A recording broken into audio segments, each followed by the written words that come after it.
Now, into the ticket office of Disneyland. Oh boy, let's do this. Don't think the CIA is going to be trying to hack your second-gen iPod. I didn't think so. There might have been a lot of illegal music on there. I wouldn't doubt it. But, I mean... You were supposed to bring death to the flagships, not join them. Google has found a new way to piss me off. iTunes is a constant source of embarrassment. Behind-the-scenes camera crap. Here, tell us about courage, Phil. Tell us about courage. I am Nadella. I can't do it anymore without laughing. I was going to do the whole thing. Welcome, everyone, to the Calling All Platforms podcast. I am your host, Wes, and I'm here with Landon. Hello. And Caleb. Yo. And we're here to talk all things tech this week. You guys ready for this? Sure. I mean, there was a lot of news. A lot of news. Not really. But, there was something that happened. I don't know. It was some sort of event. It was scary. They had a quick slideshow. Freaking It could have been a Apple had an slideshow. event. honestly, Could have been an email. It should have been an email. That's what this is. This whole thing was the definition of a meeting that should have been an email. Okay. So, listener. Well, let's get into this, shall we? Yes. Let's do this. You remember how in the last episode of the podcast, we were like, they haven't sent out invitations for an event, so Apple isn't having an event. So what could they possibly be announcing for new Macs that Mark Gurman is saying that, we're going to get new Macs before the end of October, but really it's so close to the end of October already. And literally the day after we recorded that podcast, Apple sent out invites for an event, sort of. Just a completely digital event, but they sent out digital watch party boxes to media influencers and stuff like that with AirPods Max in them and a bunch of popcorn and treats and stuff like that. So it was weird. They treated it like it was going to be a whole event, but they didn't announce it until less than a week before it actually happened. And then they scheduled it for 5 p.m. on a Monday, which is so freaking out of the blue in terms of the timing that I genuinely it was weird. So listener, we postponed the recording of this podcast by a day so that we could actually cover the event instead of just saying Apple's going to be talking about Macs tomorrow and you won't get to hear about it from us for a week. So you're welcome. Now, what was this event aside from overly long? Well, they called it Scary Fast. And I guess in comparison to some of their events, it was only 30 minutes. Could have been much worse. And I do kind of wish that most of their events were closer to 30 minutes than they were to 2 hours. That being said, this should have been a 10-minute video posted directly to their YouTube channel that talked about the M3 series of processors. And that was it. Because that's all the information all the new information we really got out of this was M3 processors in Macs. We're putting it in the MacBook Pros and the iMac, the 24-inch iMac first. And they're available right now. And here's the specs for the M3 and stuff like that. That's pretty much what the event was. In general, I think that the M3 processors are pretty neat. It's a good jump forward, and I will actually say, just based off of everything they were presenting, architecturally this looks like a much bigger change than the M2 was, and it represents a bigger jump forward in terms of performance and efficiency than the M2 over the M1. So that was always the rumor too about the M3, is that it was going to be a much more significant jump. That was what we've been expecting for a while. So if you're sitting on an M1, the M3 is honestly a pretty good upgrade.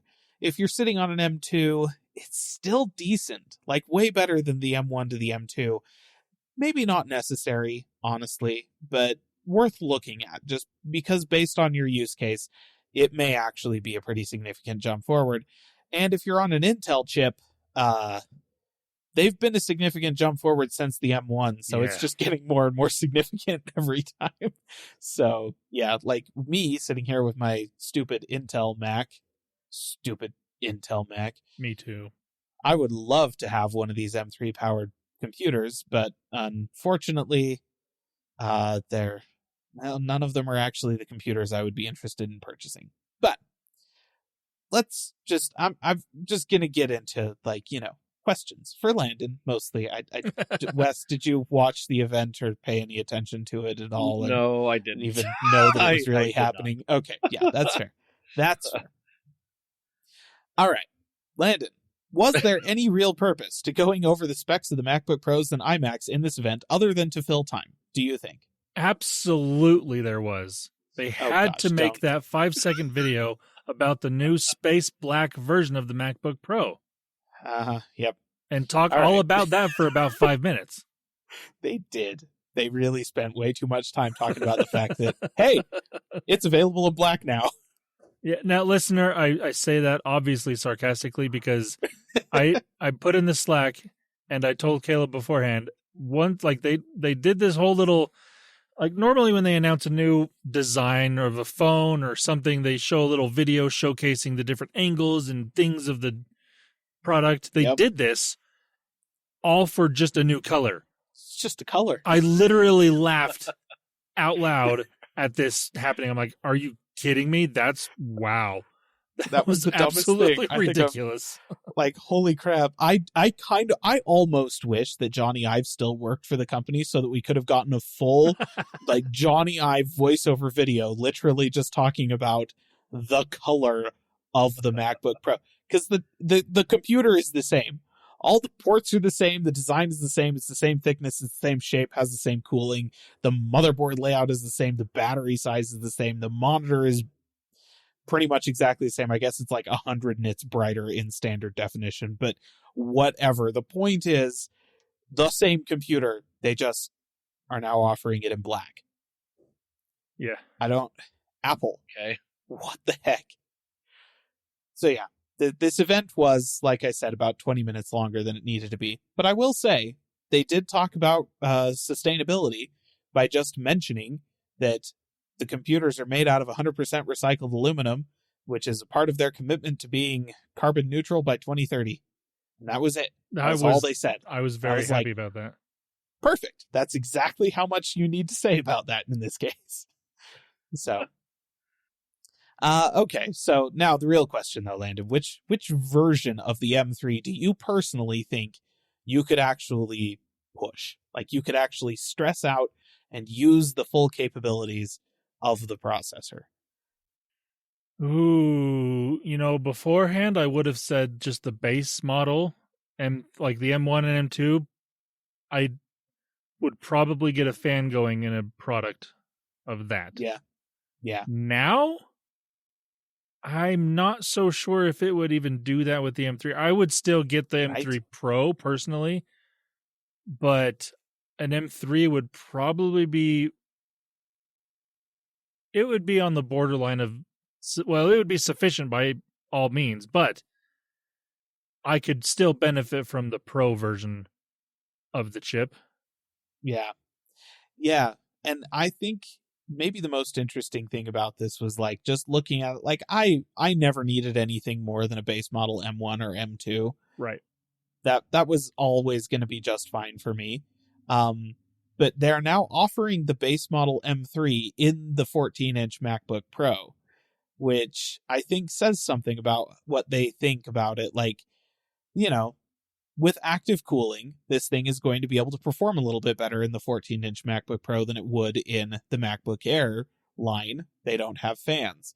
So Apple is acknowledging that, yeah, with active cooling, this thing it's more powerful. It's faster, does more. It's a little bit more of a pro device. So yeah, maybe we can justify putting it into the MacBook Pros. The MacBook Pros are also going to be available with the M3 Pro and the M3 Max as well. And the differences between those three chips are pretty similar to the differences as they have been with the M2 and the M1. And I think the core configurations for the CPUs themselves are the same as they were for the M2. So your M3 gets 8 cores, your M2 or M3 Pro gets 12, your M3 Max gets 18, I think it's 16. Half efficiency, half performance kind of thing.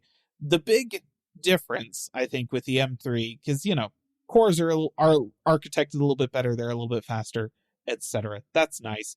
The available RAM has also been increased for all three configurations, so you can now get up to 24 gigs of RAM with the base M3, which is probably totally overkill for that processor. Yeah. And then you can get up to 128 gigs of RAM with the M3 Max, which says something about what the M3 Ultra is going to be able to do, because it's at least double that, at least 256 gigs. Honestly, wouldn't surprise me if they offer, at least 512 gigs of RAM with the Ultra. It'd be cool if they offered up to a terabyte. That would be really cool. It's probably not going to happen, but I don't know about that. It would be cool. So yeah, that's kind of the lineup in a nutshell.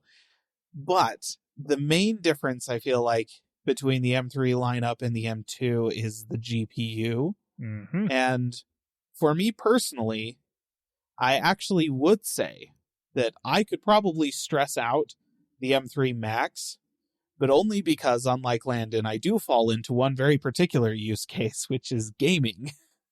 And gaming, as we have discussed on the podcast in the past, is the one standard consumer use case for electronic devices that actually does require a ton of horsepower, regardless of whether you're good at it or not.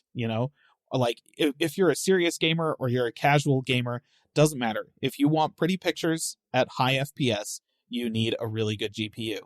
And Apple is now touting, so just the base model M3 is supposed to be up to twice as fast as the M1 integrated GPU. Yeah. And then it scales up from there to the point that I think so the M3 Max has 40 GPU cores in it, which is, I want to say 10 more than the M2 Max.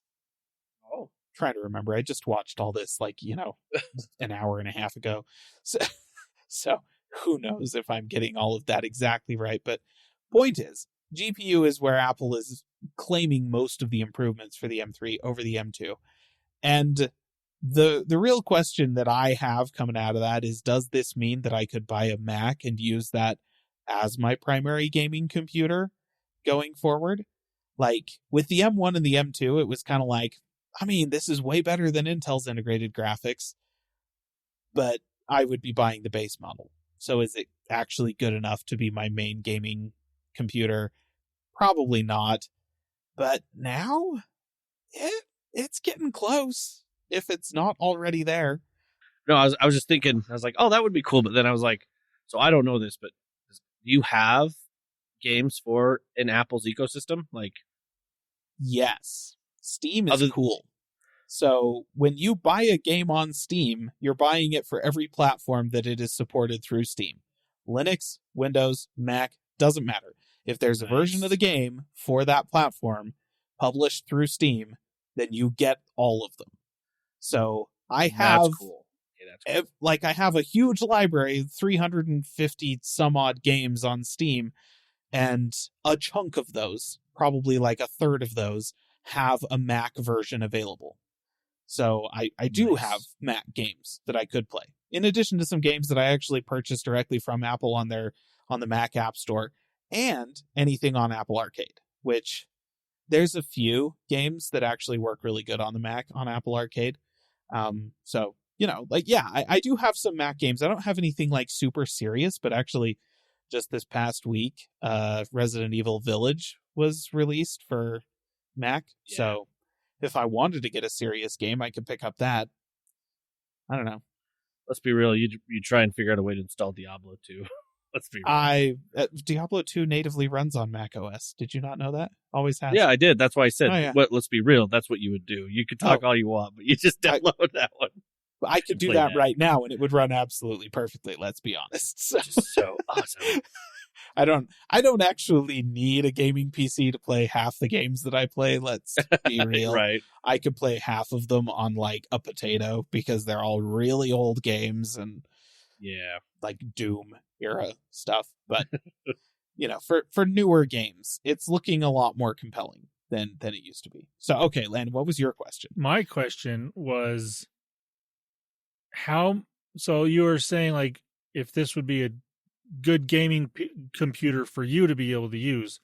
But my question is, how much better is this than what you currently have for gaming? So my current GPU is like literally a class beyond any of the integrated graphics in the Intel GPUs that Apple used, right? The integrated graphics on all of the Intel Macs. And prior to the introduction of Apple Silicon, you could get more powerful GPUs than what I currently have in my gaming PC in a Mac, but you had to buy literally a Mac Pro. Right.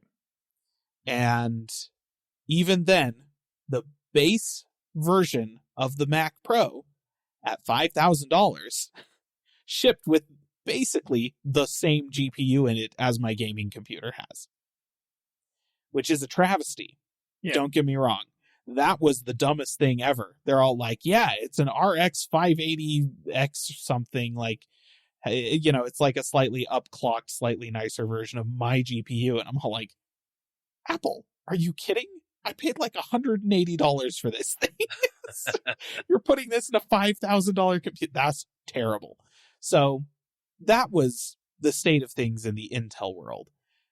When they switched to Apple Silicon, in order to get something that had comparable graphics horsepower to what I currently have, I'm not even sure that the M1 Max could have done it. I think you had to go to the M1 Ultra to be better. But the M2 Max probably was at least on par, if not better than, the raw rasterized performance of my GPU, which means it's probably fair to say that the M3 Pro is at least as good, if not better. And the M3 itself might be pretty darn close to the same performance tier as my gaming PC because I'm running an old GPU. I think the biggest thing, though, is that there's, quite a lot of new technology out that Apple has added to the M3 Pro.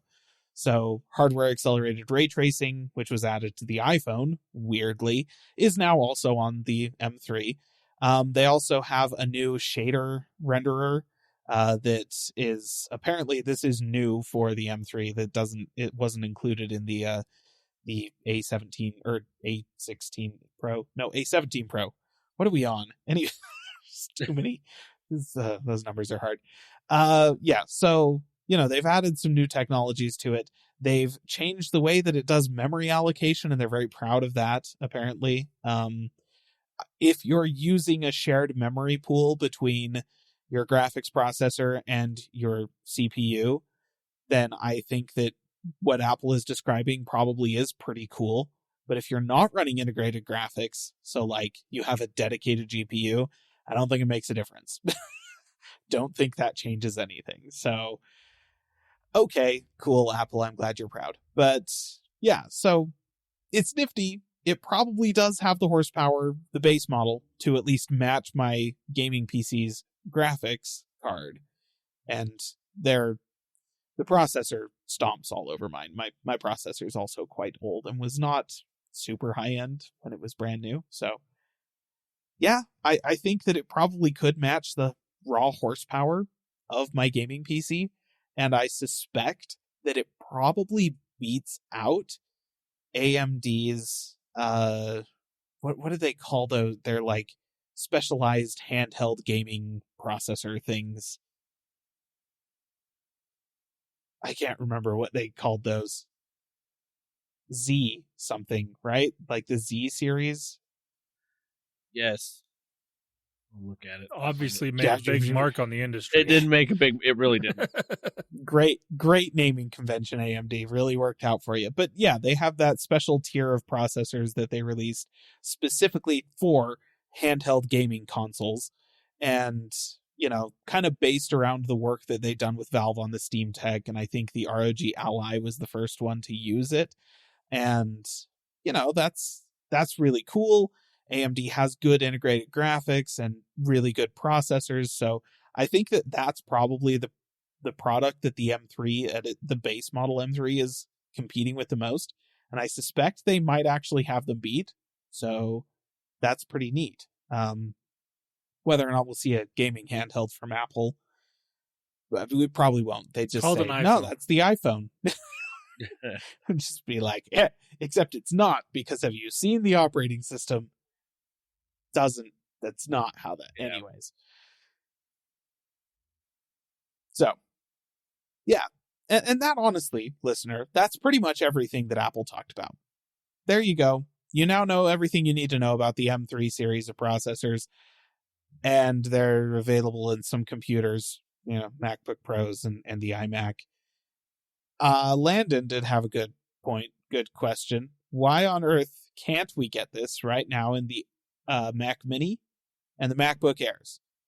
Like, to a certain extent, I kind of get why you can't get it in the Mac Studio and the Mac Pro, because those have to have the Ultra chip in as well, right? Yeah. And so if the Ultra isn't available yet, then okay, I get why those two aren't being up. But the Mac Mini, that's just going to be the M3 and the M3 Pro, and the MacBook Airs are just going to have the M3. Why aren't you just add it to those? And they just barely redesigned a 15-inch MacBook Air. I bought the M2 MacBook Air a few weeks ago. It's not like they're going to wait. Oh, if they wait for another redesign, that's like 3 years down the road. And that's going to be like an M4 or an M5 at that point. Yep. And that would be, oh gosh. It would be so awful. They won't. But here's the thing. They won't, right? So right now, base model M3 in the 14-inch MacBook Pro costs $1,600. Listener, they dropped the entry price of the MacBook Pro down from $2,000 to $1,600 because now it has the base model processor and not just the Pro and up. However, just thinking long term here, is $1,600 cheap enough for this thing, given the fact that the MacBook Air will almost certainly be getting these chips in March? That's the thing. It's gonna happen at the beginning of next year. The whole processor family is available. They're going to do a different event just like this. They're going to announce that the M3 is now in the iPad Pro and the MacBook Air. And oh, by the way, the Mac Mini also got updated. I'm calling it. This event is happening in March. So $1,600 feels kind of steep for people that are interested in the entry-level processor when you're going to be able to wait until March and get that exact same thing for $600 less. I mean, the biggest difference there is the Pros have fans built in. That's true. And so, I mean, I don't necessarily think it's worth the extra money for the fan, but that's the difference, and that's what they're going to say. I mean, and that really is they have the fan, they have a slightly better port selection, slightly larger battery, slightly better screen, and a little bit better sound system. It's the updates. There are things about the 14-inch MacBook Pro that are better than the 13 or 15-inch MacBook Air, but the improvements are all pretty marginal. And I don't think that, if you're interested in just getting the least expensive laptop, there's no reason to get the 14-inch Pro now versus just waiting for the 13-inch MacBook Air to have the exact same processor with the exact same performance for the vast majority of workloads. That's the thing. The only thing I would do on this that would actually mean that the Air would be slower than the Pro is play video games. Yeah. Honestly, the only reason to get the 14-inch MacBook Pro is if you want a smaller laptop like that, but you need the M3 Pro or Max chip. Yep. Don't get a MacBook Pro, but don't get the 14-inch with an M3 chip in it because, like Caleb said, you're just spending more for a Pro name that you don't need. Yep. Yeah, I would say wait for the MacBook Airs to get updated. Like I said, probably in March. And it does. Why can't we get them now? Because Apple wants to sell some base model M3 MacBook Pros 14-inch. That's what it is. Apple wants to sell those computers because they cost more and their margins are slightly higher. Cool. Stupid. Thanks, Apple. So yeah, that was the Scary Fast event. It was dumb. It was short. It was dumb. It was obvious. I loved it. Oh, anyways, That's awesome. no, it I was. I like that quote. It was dumb. That's all you needed. Yeah, like the M3 is cool. The rest of it was just, like I said, 10-minute video on YouTube, and we're done. That would have been enough. Okay. Yep. Well, we'll be done talking about that topic. How's that? Yep. Let's go ahead and let's move on. We have a Qualcomm here. Snapdragon Summit. Yes. Going from one processor to another processor. Except this is a mobile Yep. processor, not a laptop, desktop, other processor. So Qualcomm had their annual Snapdragon Summit in Hawaii. They did pay and invite people to go out to Hawaii like they usually do. We were not invited, unfortunately. Bummer. I know. I could really use a trip to Hawaii right now. That would be great. Yeah. But no, we weren't invited. I don't even think they know who we are, which is unfortunate. We need to get on their mailing. We need to start emailing For them. people. It's Yes. unfortunate Oh, for yes, them. exactly. That's what I mean. Yep. But they announced the new Snapdragon 8 Gen 3, which I don't need to go on about the name. At least they're sticking with the naming theme this time, whereas before it was all over the place. So I'll give them that credit. It's not a good one, but it's the same. This is, I mean, it's definitely upgraded from the Gen 2. It's now got, let's see, more cores, obviously. Nice. It's an 8-core CPU versus the 6-core CPU that they had before. So that's beneficial. It's on the same 4-nanometer process node that they've had for a while at this point. Why they can't go to 3, I don't know, but they didn't. I know why. It's because Apple bought all of the 3-nanometer processing available in the world That's fair. for this year. That's like fair. they pretty much, it's all like, nope, just the iPhone and the M3 Max. It's all we own it. And I mean, it is true because, I mean, TSMC is the one making the Qualcomm chips, and that's who also makes a lot of Apple chips. So, Yep. Yeah. The modem, they have a new modem on this, the Snapdragon X75 5G modem versus the X70 from last year, so it's a little upgraded. Should be a little bit better. It has upgraded RAM, has Wi-Fi 7, which apparently last year's had Wi-Fi 7 as well, which is strange. This also has Bluetooth 5.4, which I also did not know was a thing, but apparently it is. I've seen a lot of 5.3 stuff, but this is 5.4. So there you go if you're into that sort of thing. The biggest thing that they talked about when it comes to this processor is basically on-device AI stuff. Like, they're definitely trying to compete with Google in their Tensor chip with this product. But my question is, do we think that any manufacturers are actually going to take advantage of the AI processing that this chip can do? Because that's, like, Qualcomm can talk it up all they want, but they do hardware. They don't do software. So it doesn't matter what chip is in your phone if your software doesn't take advantage of it. So, I mean, I think the only potential manufacturer that would be Samsung, but even then, they have not been anywhere close to even thinking about what Google has been doing recently. Yeah. Well, and the fact that the Tensor chip that Google uses is like just a modified Exynos from Samsung would kind of suggest that Samsung like probably has some interest in how they can integrate these AI features on their phones. But also, Samsung doesn't sell enough Exynos chips to, like, right? Because Samsung has to be focused on introducing features across multiple different processor families, and not even just like high-end Qualcomm stuff to low-end Qualcomm stuff and everything in between, in addition to their own chips that they design and make themselves. And so from Samsung's perspective, it's probably way easier to just have all of their AI stuff happen in the cloud.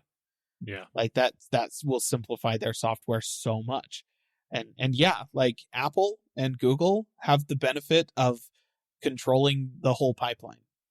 And Tim Cook even bragged about that in this event earlier today. He's all like, nobody is capable of this tight integration the same way that Apple is. And I'm like, I mean, you're mostly correct, but don't sound like such a dick about it, you know? Yep. It's like, because it is cool, but it doesn't matter as much as you seem to think it does. Have you used Siri?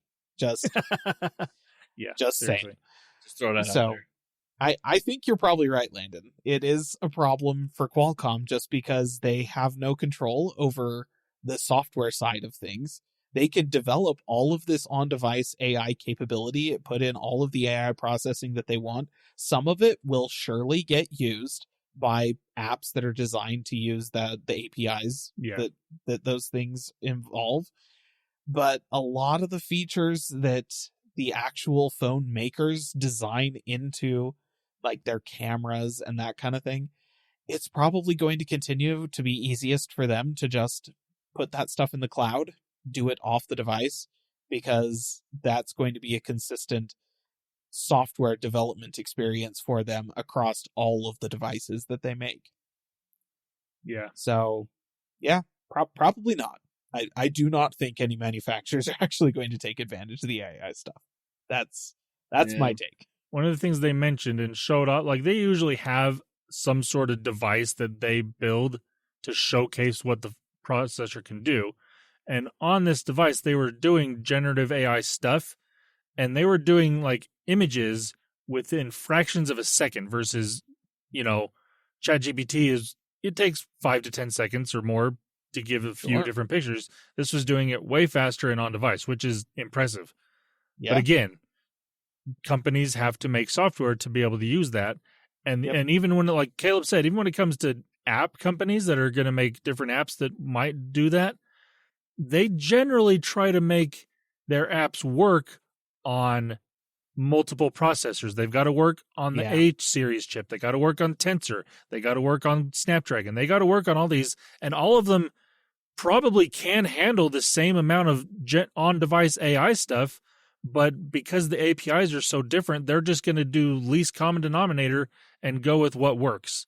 And it'll still be better than it was, but it's not going to be anything like what Google or Apple or Qualcomm shows off with their own stuff, because they, like Caleb said, they control their own stuff. It's easier to show that stuff off with their own products, whereas other companies can't utilize it as well. Yep. So it's interesting. I am looking forward to seeing what companies might do with it, because I think the processing power and stuff that this thing can do is impressive. But it just comes down to what manufacturers are going to do with it. My favorite thing from this chip, though, is what they are doing with Bluetooth earbuds and headphones.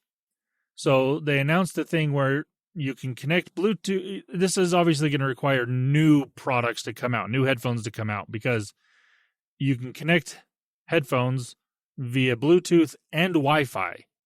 And the biggest benefit to that is being able to get farther away from your device that you're connected to, go through walls and still be connected to that device. And they're also saying they've made it so the latency on the Wi-Fi, because that was always the issue why other people haven't used Wi-Fi with headphones and stuff, because the latency is generally a lot longer. Like it's just not as good. But they've worked with it to make it as fast or faster than regular Bluetooth or something like that. And they work together as well. I don't know exactly how it works, but it's supposed to be really, really good. So I'm interested to see that. But again, it's going to require headphone companies to use the APIs in new products. They can't just update current ones out there and, oh, look, it works. No, like Bose, Beats, all these companies are, no, not Beats, they're not going to do it, but other companies are going to have to come out with new products to utilize this. So I'm looking forward to that as well. But that, like, to me, that's the most interesting part of this processor is that. But again, it's going to take 6 months to a year before we get anything that can actually utilize it. Yep. All right, then. Let's go ahead and we'll move on to some general tech news. Wow, I'm going to be honest, I can't say this word. So, wow. I'm going to give it a try, though. Here we go. You ready for this? Oh, man, I'm very ready. Great. This is going to be great. Oh, gosh, this is horrible. The Xiaomi 14 and 14 Pro. I mean, you're not horribly far off. Oh, I tried. What is it? Xiaomi. Okay. Xiaomi. No, I would not have guessed that. I mean, for years, nobody really knew exactly how to pronounce it, but then the company actually came out a while back and like, no, this is how you say it. And Okay, because people were saying it wrong. That, and I'm like, oh, all right, here we go. Yeah, no. Xiaomi 14 and 14 Pro. Speaking of the Snapdragon 8 Gen 3, these are the first phones to have this processor in them. So it's interesting, like Qualcomm has moved their event earlier and earlier in the year. It's still like this, usually this time of year, but it's gotten earlier and earlier because more companies that come out with devices later in the year or early in the next year want their new chip in it. But this one, the Xiaomi 14 and 14 Pro, both have the new Snapdragon 8 Gen 3. The 14 has a 6.3-inch 120 hertz LTPO display. Comes with either 8, 12, or 16 gigs of RAM, 256, 512, or 1 terabyte of storage. Has a 4,600 milliamp hour battery, a 32 megapixel front camera, a 50 megapixel main sensor, a 50 megapixel ultra wide, and a 50 megapixel 3.2x telephoto lens. I've never seen a 3.2. That's fun. And it has 60-watt wired charging, which is ridiculous, and 50-watt wireless charging, which is also ridiculous in a non-Pro phone. Now let's skip down to the Pro. So, and then this is where it gets even more fun, obviously. So this has a 6.73-inch 120 hertz OLED display, 12 gigs or 16 gigs of RAM, 256, 512, or 1 terabyte of storage, 4,800 milliamp hour battery. It has the same cameras on it. Same. I think they are updated sensors, but more or less very similar cameras. Same 50-watt wireless charging, but 120-watt wired charging in a phone. Oh, gosh. Wow. Which is absolutely ridiculous. Also, the 14 Pro screen brightness has a peak brightness of 3,000 nits. Oh my gosh, guys. Which now matches the Apple Watch Ultra. Holy crap. And has the brightest screen on a phone that you can get. Which, again, absolutely nuts.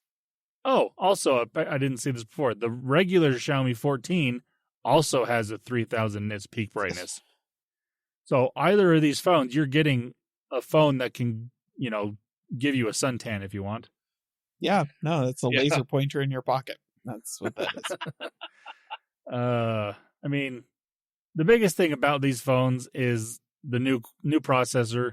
Xiaomi does make really good phones. Like, their main flagship phones, especially their Pro phones, have been very popular over the years, very good phones. The problem is they're usually not the easiest phone to get outside of China. Like, these ones are launching in China right now, and they will be coming globally in a few months, but we're going to have to wait. Probably not to the U.S., though. just based on the way tariffs with China work right now, I suspect they're probably not going to try and sell them directly to us. So if you want one of these things, you're going to have to import like the international version from Europe or South America or something like that, which probably can be done, but what a pain in the butt. Yeah. Yeah. Yeah, I'm not sure exactly how it goes with Xiaomi. I know Huawei, we can't get Huawei phones in general in the US because just... Yeah. Huawei's been banned outright. Yeah. I think Xiaomi's just subject to the same like import tariffs and taxes that pretty much every other Chinese company is. Yeah. But I mean, like I said, Xiaomi has had really good hardware in the past, and I'm going to assume that this is also going to be that. So it does come with their version of Android, which is HyperOS. I've never used it. I've only seen videos, and I can't say it's, how good or bad it is, but it's its own thing. It's going to be a little different than regular Android, but it is based on Android 14, so that's beneficial. They're on the latest version. But yeah. So if you are outside of the US, or I mean, if you're in China, thanks for listening. But also you could get this phone now. If you are not in China and outside the US, you could probably get it in the next few months when they finally release it outside of China. But I wanted to talk about it mainly because it is the first phone with these new Qualcomm chips in them. Yeah. So yeah, reviews will be coming out, I'm sure, in the next week or two. So we'll actually see if Xiaomi is taking advantage of these new chips. So this is going to be our first look at that. So that should be fun, I suppose. Yeah. Okay. Well, moving on here. Next thing we got on here, Motorola, they have a concept here. A bracelet phone? Well, they're not calling it that, but I am. I mean, I totally got What onto the internet here and just typed in right here, concept bracelet, Motorola concept bracelet, and it literally came up with this, and I'm like, wow. So this is a prototype phone that Motorola has been showing off with a new flexible display that instead of folding closed, you can wrap it around your wrist and turn it into a smartwatch, basically. It does look pretty interesting. I mean, unfolded, or I guess unrolled or whatever, straightened out. It's like looks like a normal phone, like just looking at it and usability wise. It can go, what they're saying, from a 6.9 inch display to a 4.6 inch compact display. If you bend it and like it stands on its own, it's really like the picture I'm looking at. It's really interesting. Obviously, this is a concept display or concept phone. This is not something they are going to be selling anytime soon. But I had to mention just because it is really interesting. I do like looking at these type of concept products like LG. I still wish they made phones because they were coming out with some really cool stuff. Yeah. Motorola is still making phones, so there's a chance that something similar to this could hit the market in the next year or two. Probably closer to that 2 or 3, but it could happen. Yeah. And I like that companies are still trying weird things. That was my favorite thing about LG, is they were trying weird and different things. Like the LG Wing, I kind of still want to try and find one on eBay because that phone is really cool looking. Yeah. But I like that there are still companies doing things like this. It's definitely something. Yeah. Cool. Yeah, I'll grant you. It's nice to have weird stuff happening. What I appreciate about this is that we're at least reasonably sure that it's not just photoshopped. Like that one, you remember the projector, like watch thing that was going to project a phone onto the back of your hand and you could, that thing, I was all fake. 100% of that was photoshopped garbage. Yeah. But this might not be. Yeah. Now, if they could also make this similar to the Samsung phone back in the day that had a projector built into it, that would be awesome. Do you remember that phone? I do. I think it was the Galaxy Beam. and they It was made something. they had two versions of it. Like they had the regular, like they had one, and then a year later they made a second iteration of it, and it had a projector built in that you could project onto a wall what you were looking at on your screen. It was amazing. Samsung has stopped doing all the weird things, which they used to be the company that did that. They did, yeah. Like they had I remember they had basically a point and shoot camera that had a phone attached to it. Like it wasn't a phone with a camera; it was a camera with a phone. Yep. No, I remember that too, and it was great. But they don't do things like that anymore. Now they're just very vanilla when it comes to phone stuff, unfortunately. But thank you, Motorola, for thinking outside the box and creating weird stuff. Yes. Okay, we're gonna go ahead and move on. We're gonna get into some gaming news here. Just a little things to touch up on. First thing is Xbox. They had a partner preview, show basically for just showing off a couple different of their partners, not first party, but like third party partners. Nice, easy, quick. Just a couple trailers, a couple notable ones. I'll go ahead and throw out there. Metal Gear Solid Delta. This one is actually a remake of Metal Gear Solid 3 from Konami. It's going to be exclusively on the current gen for Xbox Series XS and PlayStation 5 and Windows PC, obviously. So a lot of people are really excited about this one. So I never played the Metal Gear, but I know they're highly regarded. So. Yeah, I'm mostly just sad that Konami apparently has no idea what to do with the franchise beyond just remaking and re-releasing old stuff. I wish they would do something with Castlevania. Like, evidently Kojima really was the heart and soul of Metal Gear, and it's just not possible without him. Or most of anything. They're all Just can't be pachinko done. machines now. Yeah, basically. All right, the next one I'll mention is Alan Wake 2. This is another one. I didn't play the first one, but this one's been such a cult classic. Everyone's excited for this one. I actually think it's out right now. It is, actually. yeah. Released just last Thursday, something like that. Yeah. I think it was the 27th, something. Anyway, yeah, so if you're waiting for that Alan Wake one, I mean, you can go get it now. You don't have to watch the preview program. You just go play it now. That's true. And the next one is Ark Survival Ascended. So, okay, so this one was kind of confusing to me at first because I believe when it was first announced, it was supposed to be Ark 2. Yeah. And it had Vin Diesel in it. And then Yeah. now it's just a expansion to the first one, but everything's updated. I think it's still technically a sequel. It's So the game. So it's so what it's saying here is Ark 2 is still in development. So this is an expansion to. So it says right here, while Ark 2 is still in the works, presumably we are also getting treated with a full blown remake of the original. Oh, yeah, that's right. This is a remake. This one integrates more family aspect of the. That's what it is. Oh, jeez. That's it. Nothing else needs to be said about this. Jeez. So, yeah, this is just, I mean, people are loving that Ark Survival Evolved, so this is just more to it. Looks good. The trailer looks cool. Are people still loving Ark Survival Evolved? Like, I'm sorry. Ark Survival Evolved was kind of a big deal back when survival games were all the hotness in, like, 2016. But they're not any, like, nobody plays survival games anymore. Like, these, I think it's a niche.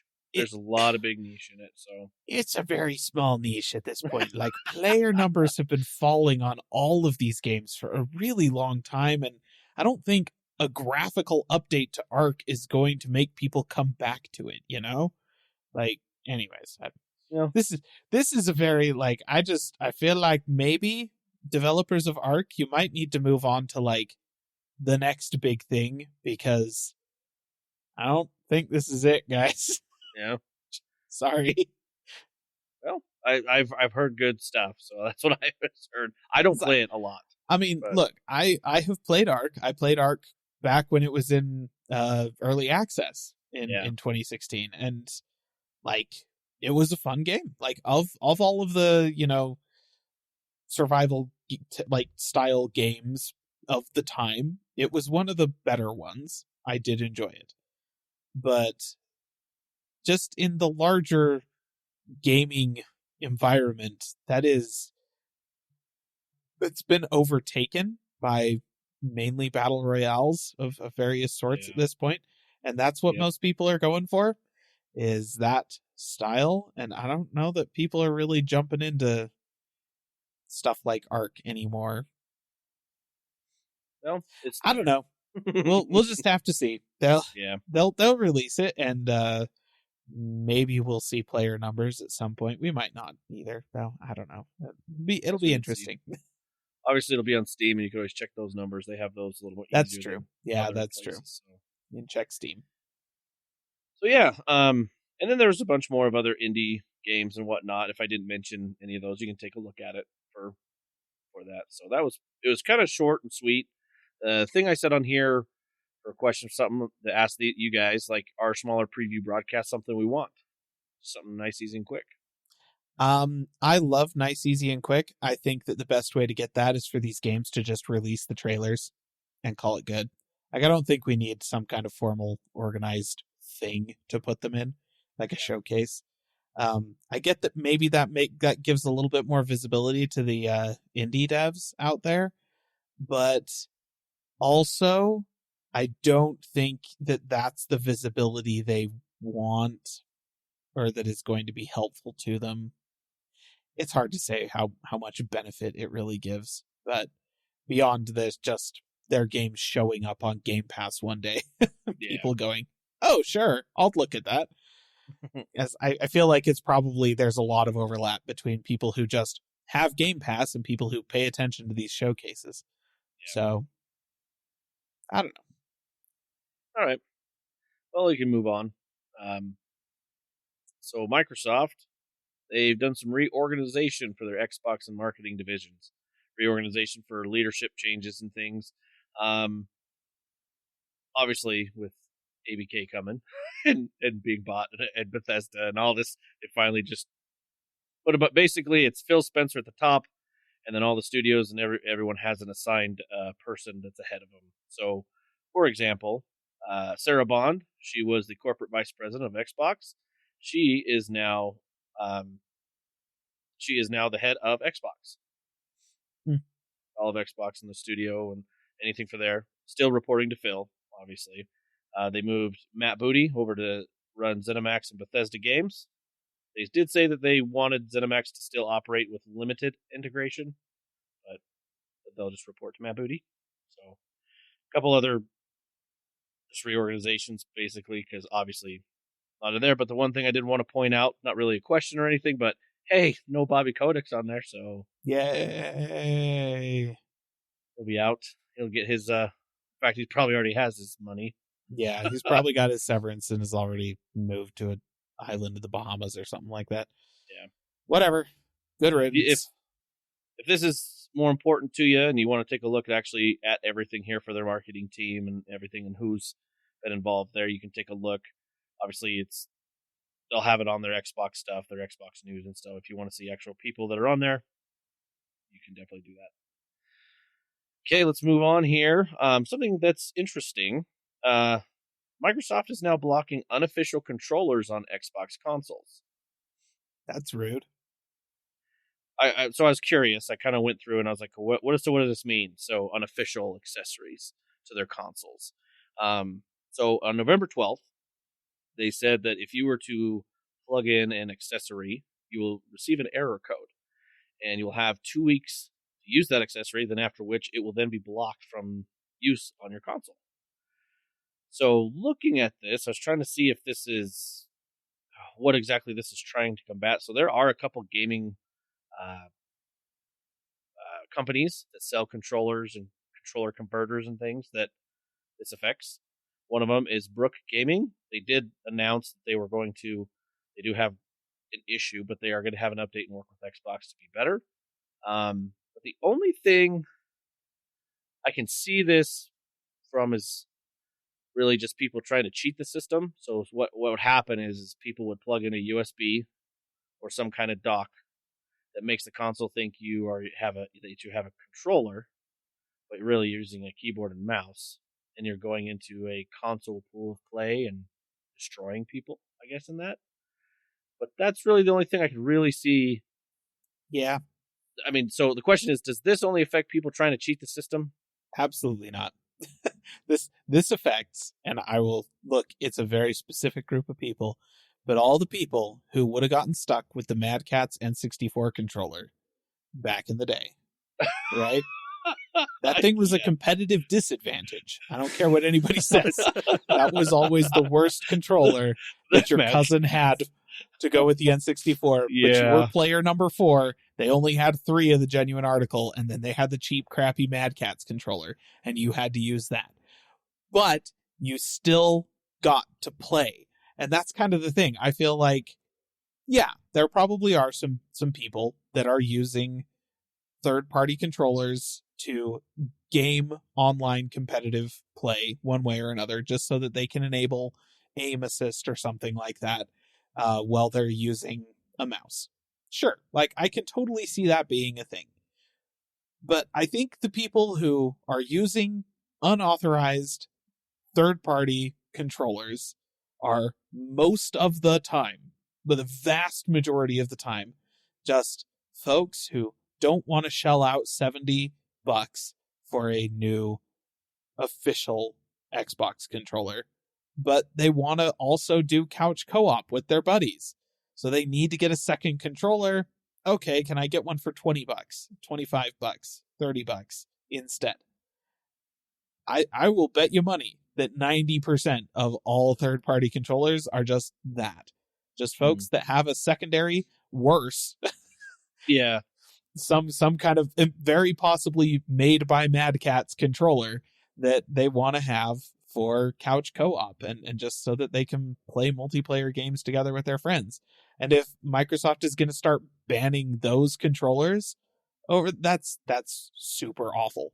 And I hate that. Yeah. I think, so I was trying to look because I thought it was the same idea that, like you were saying, but I think it's the third parties that they aren't partnered with. Yep. Is that, so you said Mad Catz, I looked real fast, and it shows that it's right there, designed for Xbox. They have with Mad Catz.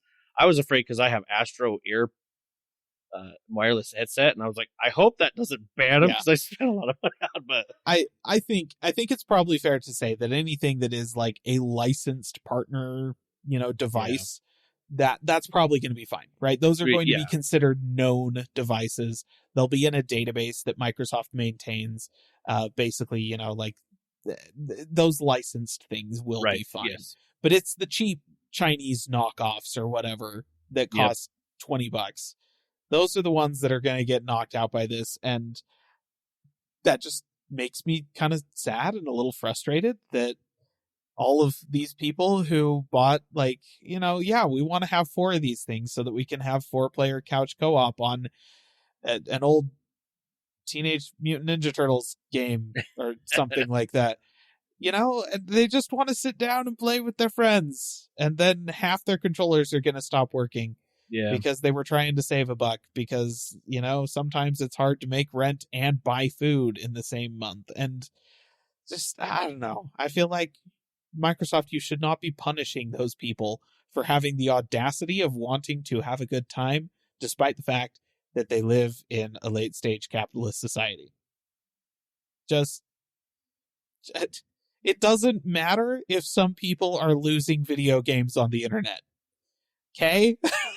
It doesn't matter if sometimes a person has a keyboard and mouse plugged into an adapter that is making the console enable aim assist because it thinks they have a controller and they're just absolutely owning their COD lobby. Nobody cares. This is not an important thing. It's not a big deal. I think it's far more important to make it easy for your customers to enjoy the product that they purchased, particularly if they're trying to enjoy it with their friends in a social environment, coming together over a shared interest, the way that humans should be able to do.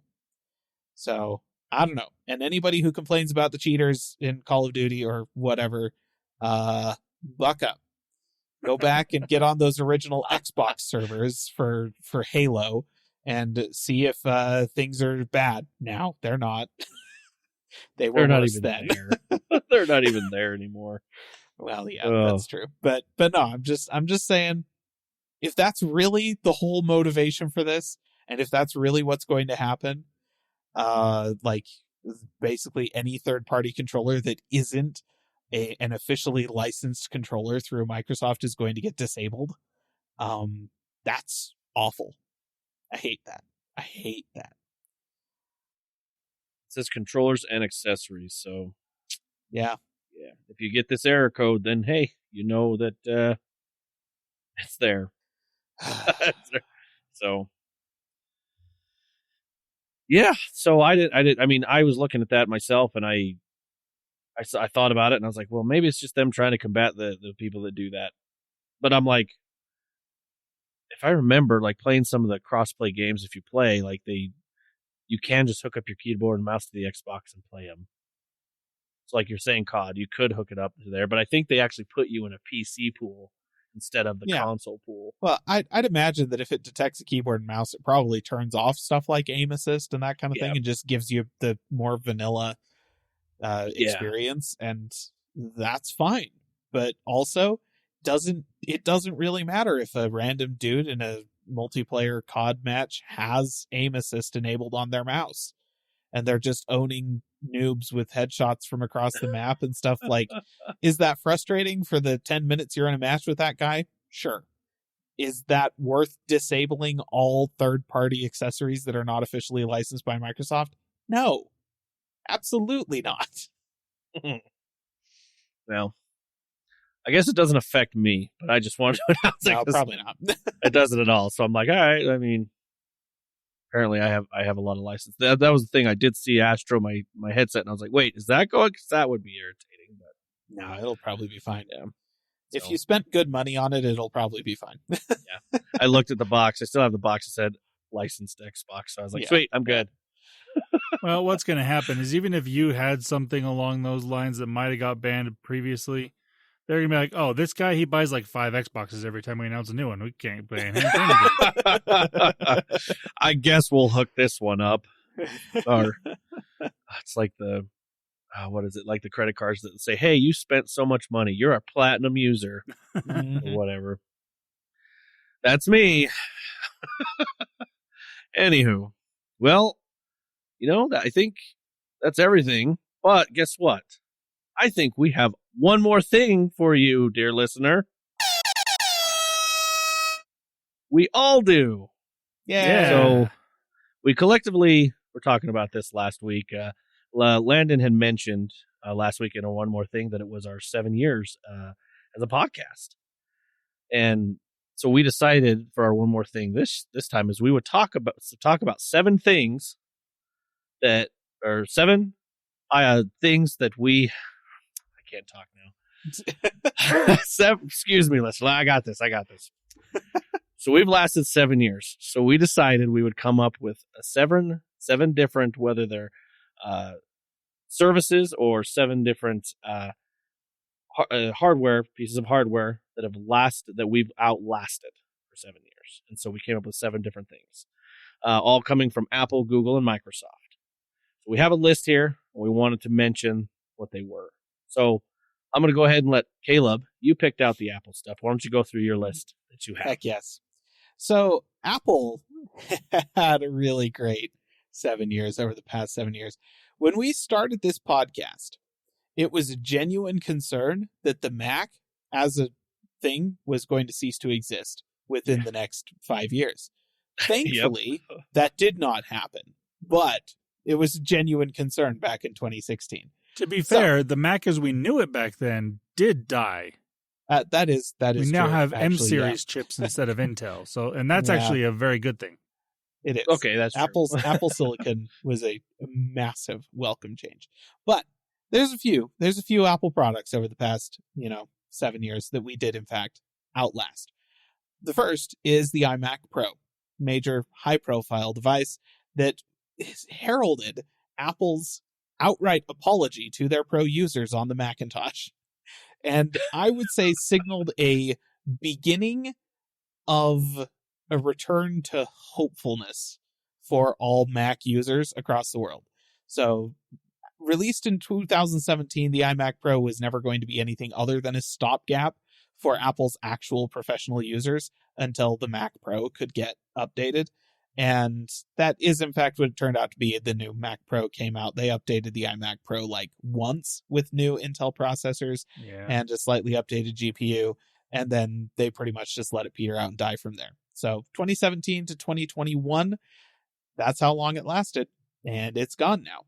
Worth noting, there is a chance that we could see a return of the iMac Pro branding at some point in the future if Apple decides that they want to take basically the internals of the Mac Studio and stick them behind a display in an all-in-one computer.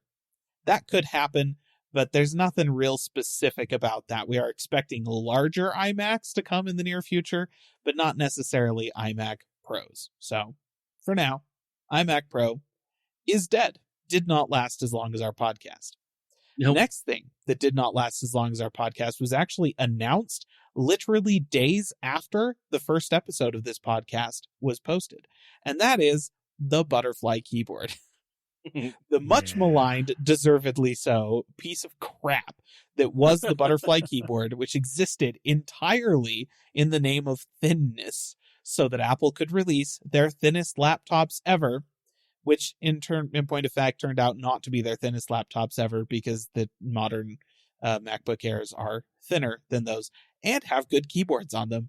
I feel like it's worth noting.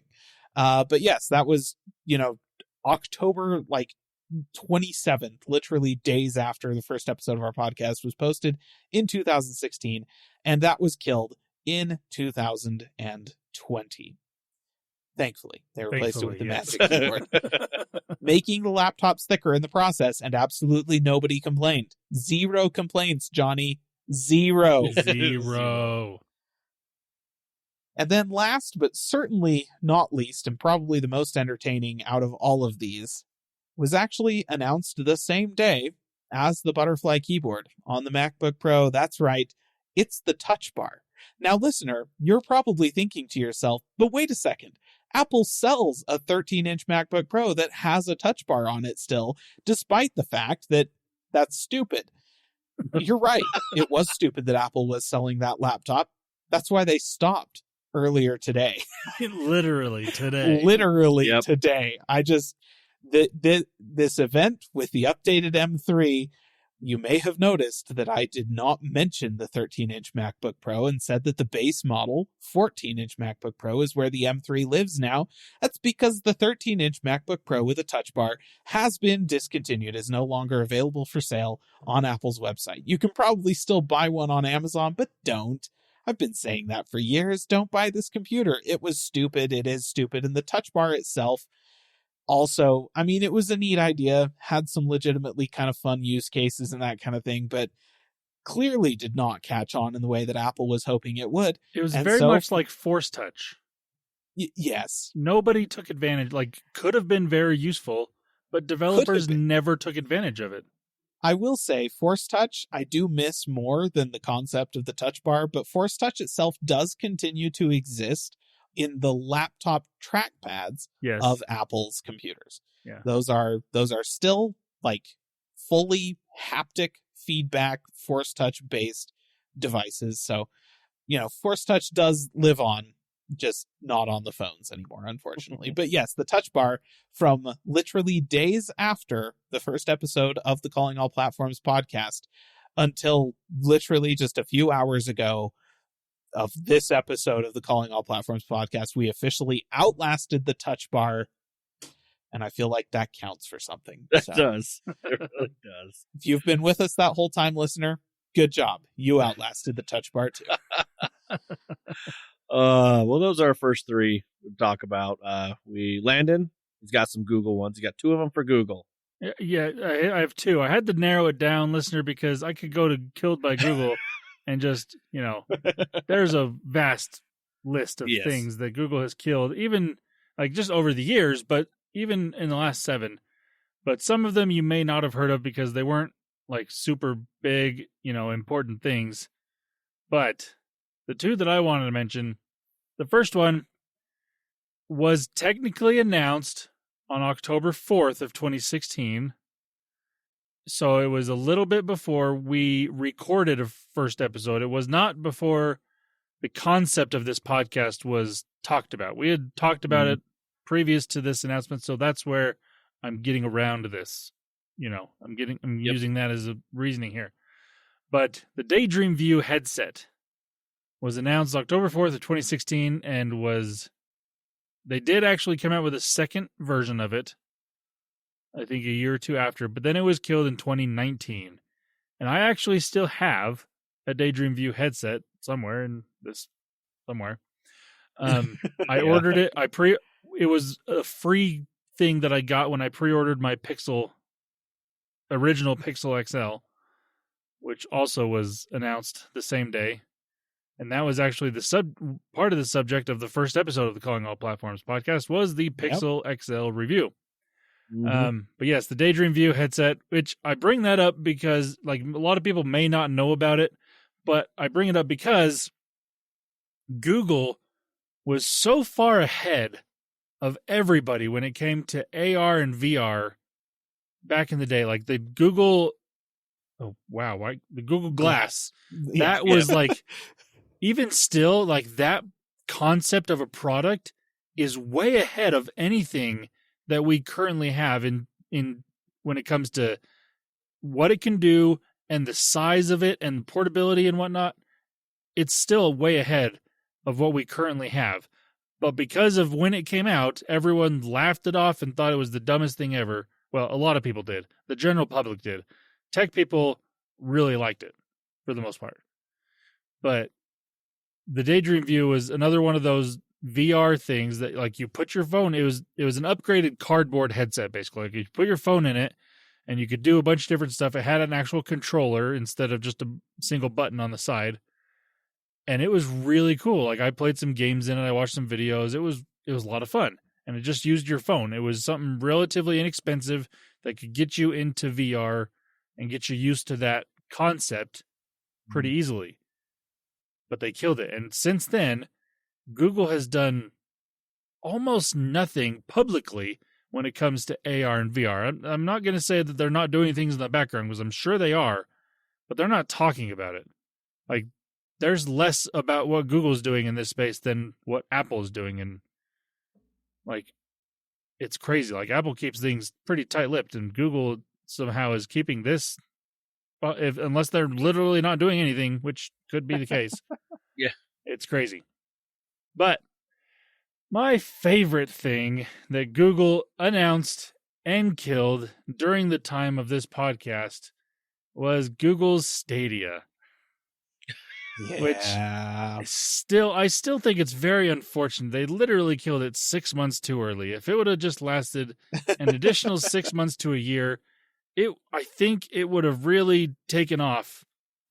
Like what they thought that it could have when it was first announced. So this was announced in 2019, and then it kind of just plateaued for a while. Like it kind of had a little bit of a peak at the beginning. A lot of people started using it. It kind of plateaued for a while. And then it slowly started to drop down, but I think it was on the verge of going back up again, like I said. And then they killed it. It's like streaming, game streaming is becoming even more popular now in the past few months since Google killed Stadia than it ever was when, again, they're just ahead of their time a little bit. The technology that they had behind Stadia was really cool. And the fact that you could play really high-end games on a Chromebook because you were playing in the cloud was really cool. Like, that's a way to get people into gaming on inexpensive hardware. But no, they had to kill it. And they don't even really license out the technology, unfortunately, because that could have also made them a lot of money. Mm-hmm. It's unfortunate. It's true. I mean, if they would have lasted, like what you said, 6 months, they probably would have had a deal. What are these cloud deals from Microsoft for Activision? Like, I don't know, that could have probably even sealed the deal for him, even though Sony was all against it. They'd have been like, oh, we're going to get a deal, no problem. Yeah, go Microsoft. They could have had all these Activision and Blizzard and just Microsoft games in general on Stadia right now. Yep. But no, they decided to, nope, we're going to kill it. Crazy. All right, well, we're going to go into Microsoft for the last two. The one that I brought up, as a round table, we just thought this was actually a pretty good one because this was pretty close when it started, was the Mixer streaming platform. So when they bought it in 2017, it was Beam Pro, Beam.Pro. They relabeled it to Mixer when they bought it, and it lasted from 2017 to 2020. Yep. So yeah, we had a whole streaming platform. Yeah. I mean, big notes of that one I remember is the co-streaming. I actually really enjoyed that. It was kind of fun to watch people playing, especially like a game like horror games, when one person's, say, what was the big one? That Friday the 13th, one person's Jason, the rest of the camp counselors you can see. Yep. It was pretty fun to see. I thought it was cool. I actually used Mixer. Yeah, I remember you using that. I had a Mixer account. I even streamed. It was Mario Super Run. Mario Run when it first came out. Like Yep. I streamed gameplay of that game on Mixer.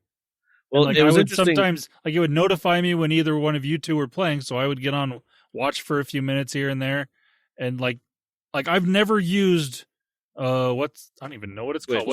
Twitch. I've never used Twitch.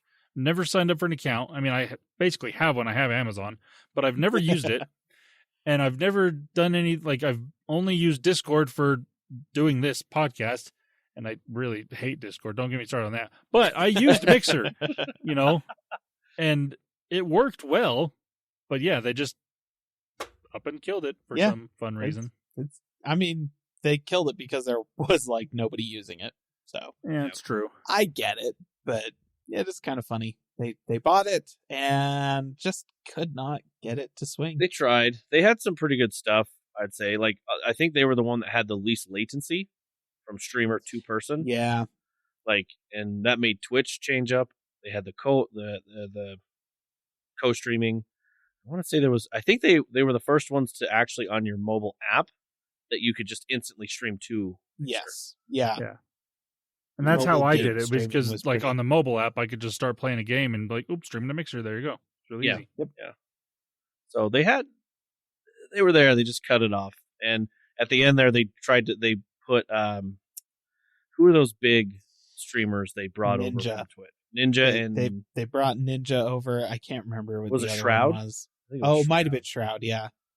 And paid them big money to see if they could get this going. And I Did mean, not they work. tried. They put money in there, and who knows? Maybe Mixer will make a comeback here. Who knows? We'll see. Who knows? All right, and last but not least, this one, I guess we could say it didn't start. It did not start when the podcast started. This actually, Groove Music Pass. So this was an iteration of many different music things for Microsoft. So first it was Zune, then it was Xbox Game Music. They tried to, because what they did is they took Zune away. They didn't want to have Zune, but they decided to put Xbox branding on mostly everything because they had Xbox Movies, Xbox Music, and then that didn't work. So then they called it Groove Music, and they wanted to do the Music Pass. So the Music Pass itself was like a subscription to Spotify or whatnot. And so the Music Pass itself started in 2014 and ended in 2017. Yeah. Happened about the same time as Apple Music, or a little bit before Apple Music. It was, I recall, right there. Like just about 6 months to a year before. And, I think is notable for the fact that in terms of just hey, here's a music subscription thing, the only other player on the block at the time was really Spotify. And Microsoft was kind of there at the beginning. They correctly interpreted the writing on the wall for music, and then nobody used it, I guess. And so they ended up killing it. That's too bad. I just realized something that is unfortunate. But what happened, this obviously didn't happen, but what happened was, so Microsoft killed this off, and at the time, Google Play Music was a thing, and it was decent. I used it. Yeah. And ever since Groove died, Google has, taken over what Microsoft was trying to do with music, and confusing the crap out of it because they've done that since 2017. They've rebranded and changed what their main music streaming service needs to be at least 4 times. So thanks, Microsoft. You ruined multiple things by killing Groove Music. There it is. See, you need Microsoft as that third player in these games, apparently. Keep everybody in check.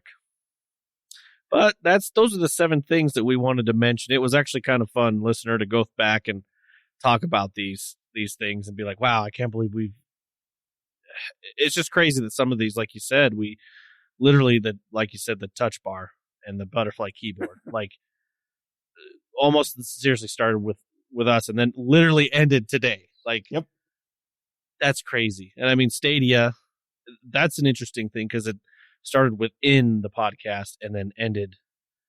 It's just it's kind of cool to see. We covered the whole lifetime of Stadia.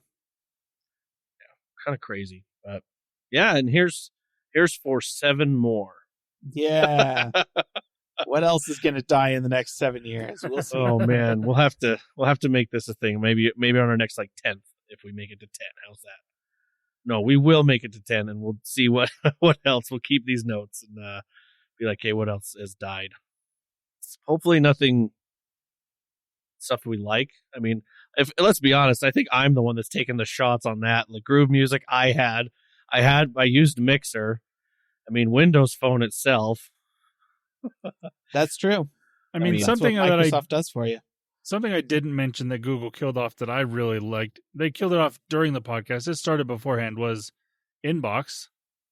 Oh Google's yeah, Inbox, their email client. I loved Inbox, and it Landon's never going to let that go. No, I'm not. Nor should I. It was a great product.